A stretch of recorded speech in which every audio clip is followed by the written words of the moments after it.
স্বর্গ নয়, ট্রাম্পের নাকে এবার নাইজেরিয়ার তেলের গন্ধ। আর তাই ধর্মের দোহাই দিয়ে খ্রিস্টানদের অবস্থার প্রতি উদ্বেগ প্রকাশ করে প্রার্থনার ভঙ্গিতে দেশটির তেলের মানচিত্র পর্যবেক্ষণ করছেন তিনি। প্রকৃত উদ্দেশ্য যেন স্পষ্ট, তেলের সুবিধা পেতে চান ট্রাম্প।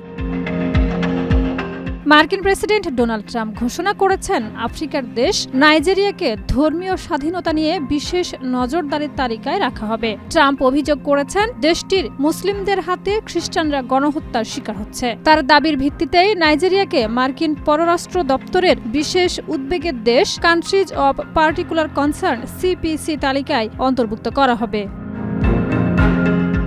সমালোচকরা বলছেন ট্রাম্পের পদক্ষেপ ভবিষ্যতে নাইজেরিয়ার উপর অর্থনৈতিক ও অন্যান্য নিষেধাজ্ঞা আরোপের পথ সুগম করতে পারে। ট্রাম্প সামাজিক মাধ্যমে লিখেছেন, নাইজেরিয়ায় খ্রিস্টান ধর্ম একটি অস্তিত্বের সংকটে রয়েছে, হাজার হাজার খ্রিস্টান হত্যা করা হচ্ছে।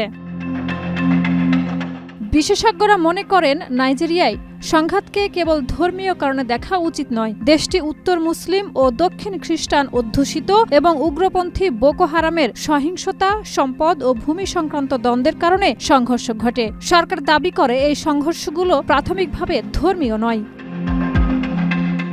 রিপাবলিকান নেতা টেড ক্রুজ এবং রাইলি মুর ট্রাম্পের সিদ্ধান্ত সমর্থন করেছেন, তবে শরণার্থী নীতি সমালোচিত হয়েছে।